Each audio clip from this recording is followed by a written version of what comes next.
International bank account, easy. Meet up with the clients, introduction, easy. You want to set up your business, easy. Surprisingly easy, yeah? Exactly. You're considered a new man at immigration. But also remember that it does not just belong to you. Only you have the opportunity to extend to your kids. What were your fears around it?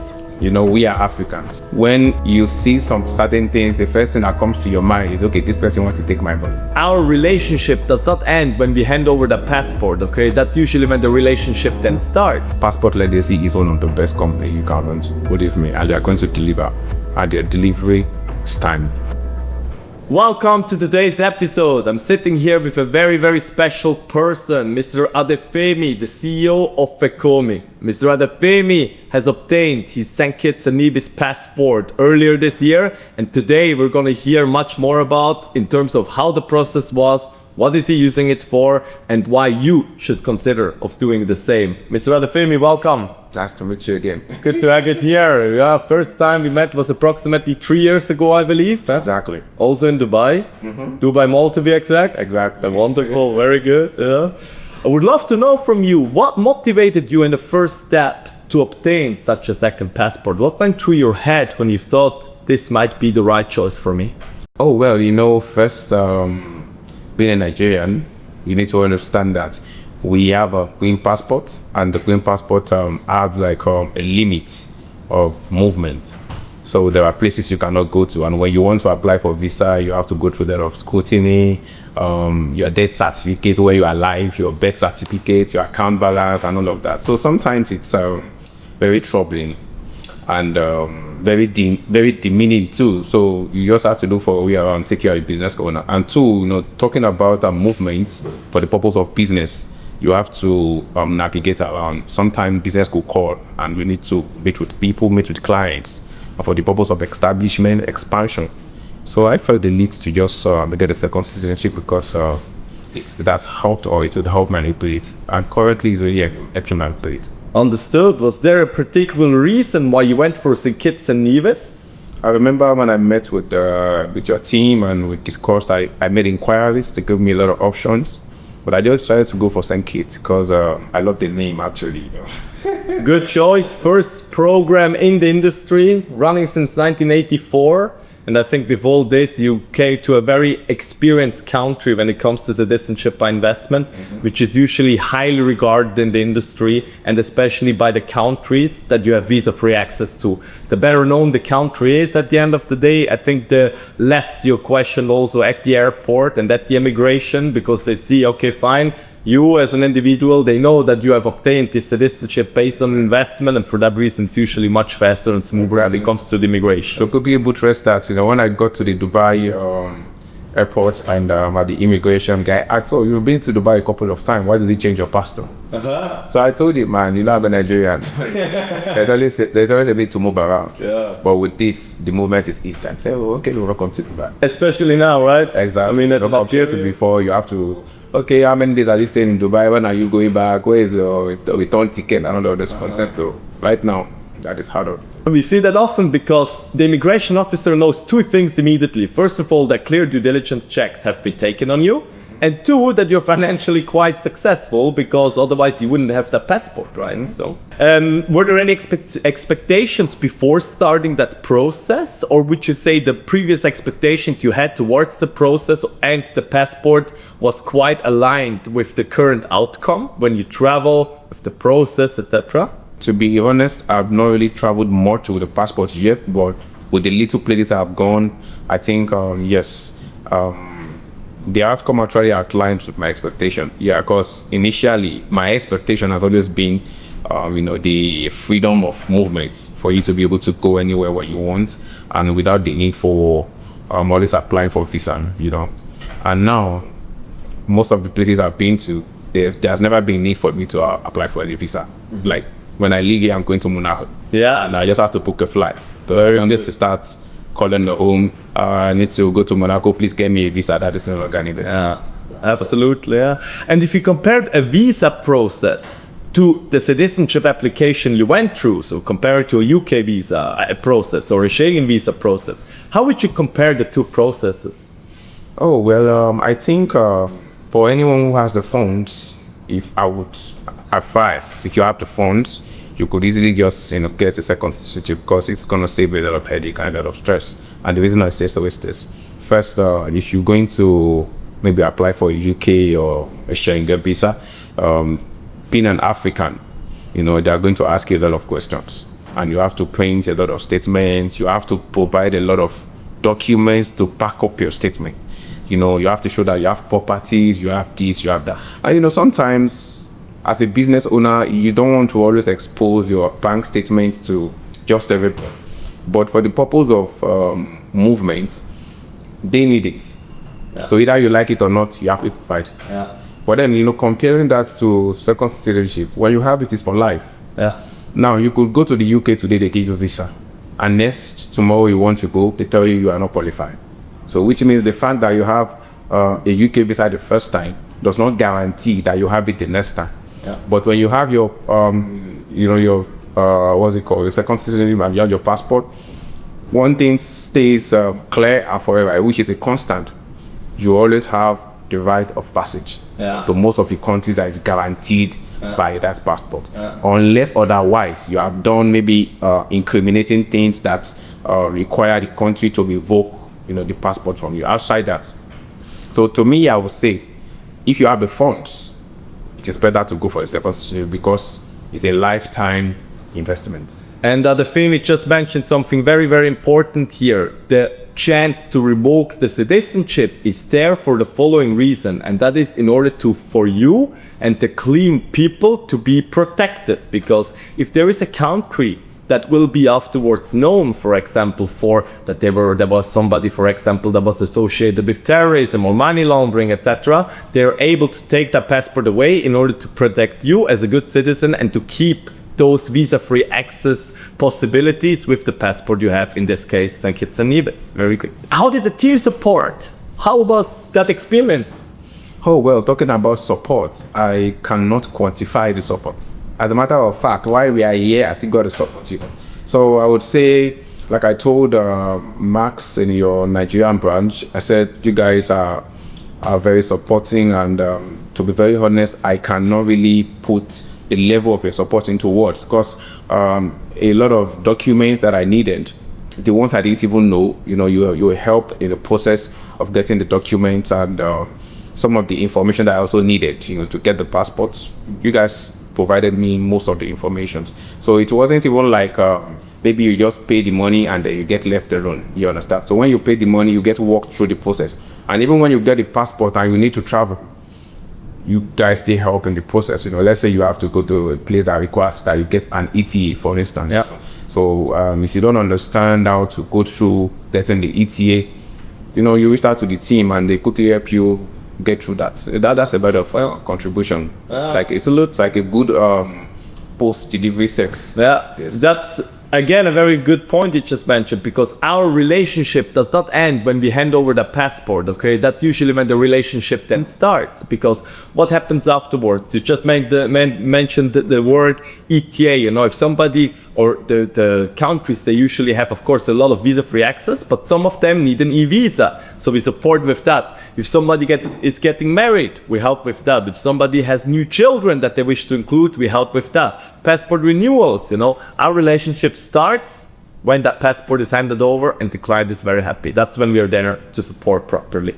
And how long did it take from the day you would say we submitted your application to the day you have received your actual citizenship in hand? I think it took about 12 weeks, I guess. Between 12 to 16 weeks. That's about 3 months. Okay. Initially, I was expecting it to be longer. Yeah, based on what the team told me. Okay, it could take up to 4 to 6 months just in case. But I understand, I was a bit surprised when it came, a bit earlier. Oh, no, okay. Yeah. Well, we have that, of course. It always depends which program you apply for to which moment. Okay, we have some. St. Kitts at some point took nearly 2 years to be finalized. Okay, we have other countries at the moment that take much longer, but others, like St. Kitts at the moment, is really, really pushing hard to have a very fast approval time. And I believe that this is a very, very important selling point, because if you want to make your summer plans, you don't want to wait for 2 years, right? You want to make usually a decision at the point and then have it within a timeline available. And some kids at the moment, I have to say, is able to deliver and provide this kind of solution. Yep. How has the passport benefited you? You mentioned before, of course, that you've been traveling a bit. To which countries did you go so far, if you can share that? Oh yeah, I think I've been to Italy. Okay. I've been to France. I plan on going to the UK, and like I said, when I leave here, I'll be going to Monaco. Okay. And now I'm in Dubai. Okay, I mean, you said only very little bit, but that's actually quite already a journey you put. Okay. You know, compared to the number of countries in the world. Yeah, okay. Just list the start with. Okay, very good. Do you think for your business, Fekomi, do you think this will be also positively influencing your business generally? Of course, definitely. You know, like I said, back home, I have a fully blown business, and I require, the world needs my service actually, you know, so I need to get something that will help me mobilize easily. So that by the time I'm establishing my brand in other countries, I will not be establishing based on a profile. You know, there's an existing profile for Africans. When they see it in their mind, they'll be like, okay. And especially when you are now in Nigeria, you have to go through a lot of scrutiny, explanation.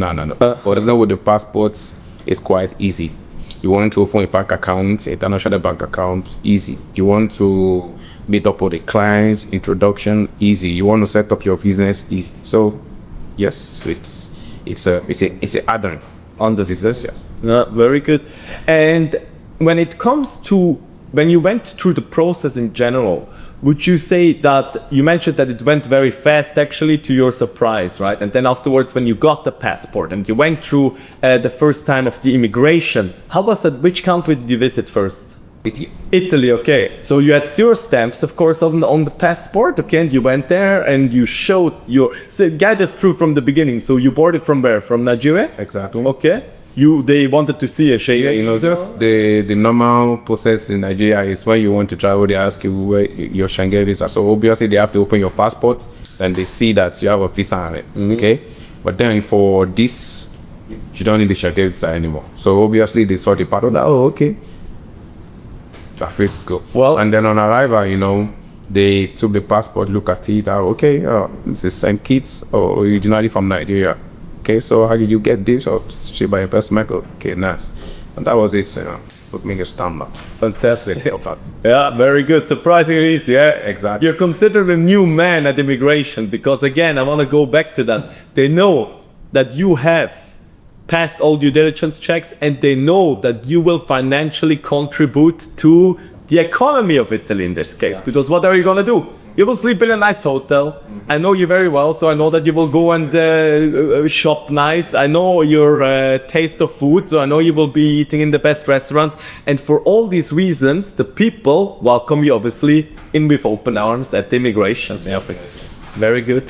What advice would you give to anybody that is actually looking to get such a second citizenship? What would you tell them? What would you advise them on? The good and the bad, of course.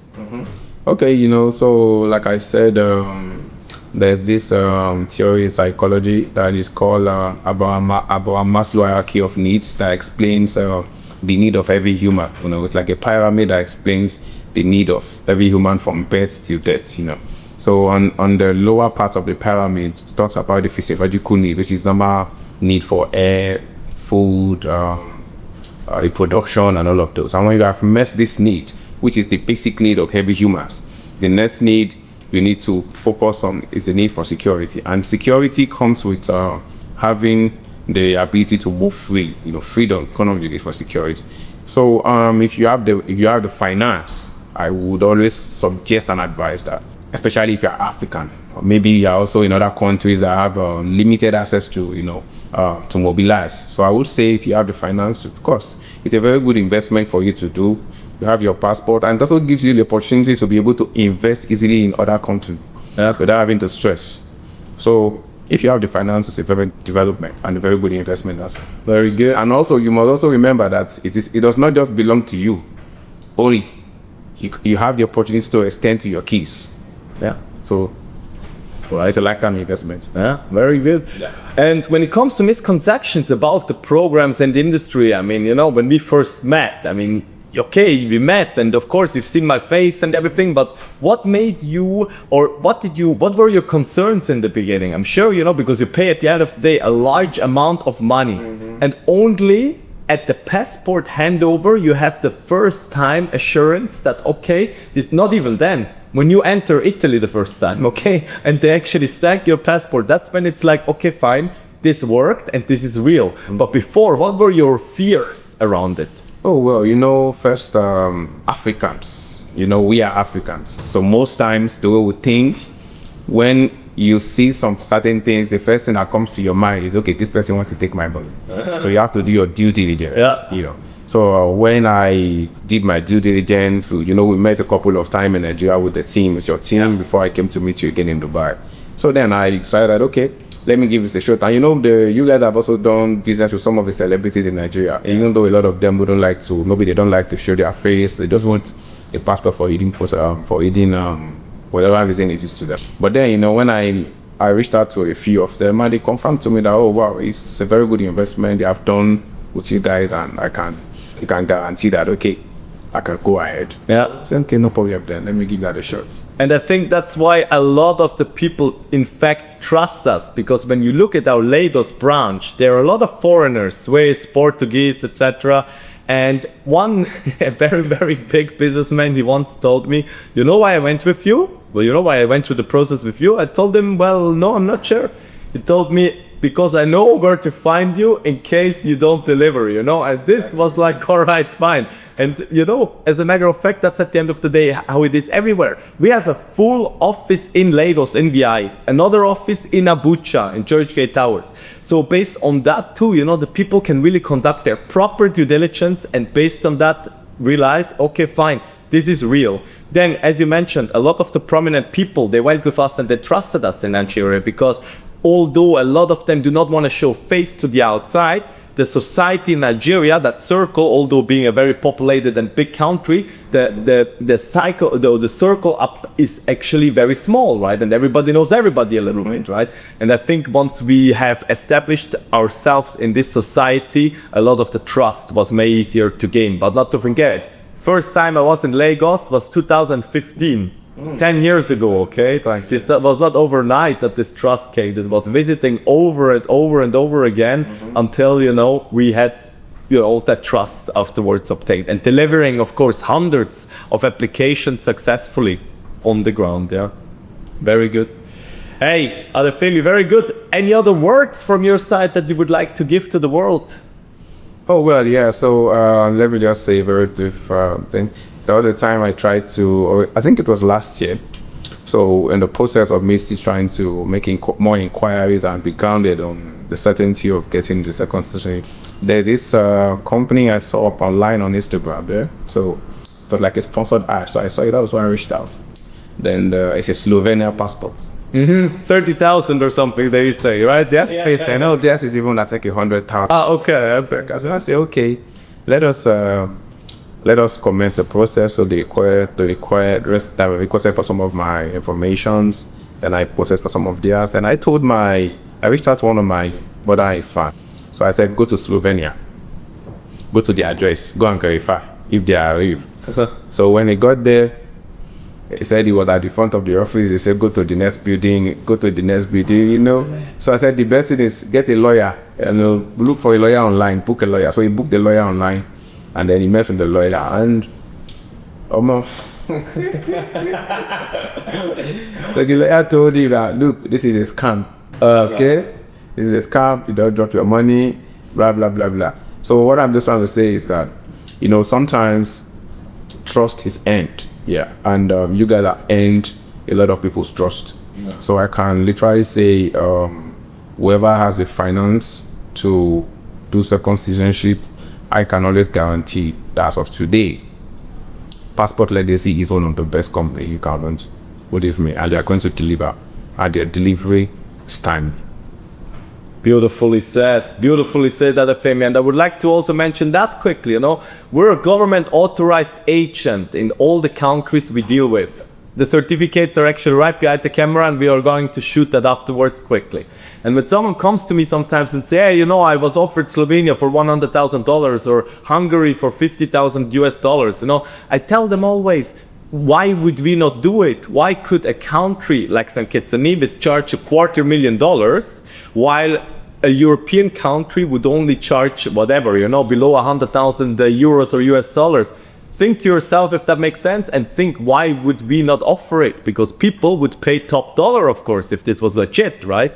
Because it's a European country at the end of the day. And for that reason, always think to yourself. Do not only be or let yourself be advised, but also, you know, think to yourself, does that make sense what these people just said? And transparency in our company and trust is the one and only, you know, that we really pay attention to, and make sure that everybody around us and in our office feels very comfortable and, you know, well during the process and also afterwards. Mr. Adefemi, thank you so much for being here. Really excited to have you, and thank you for your trust, and I look forward to a very bright future together. Of course, we have a lot of businesses to do together. Oh, yes, sir. Thank you very much.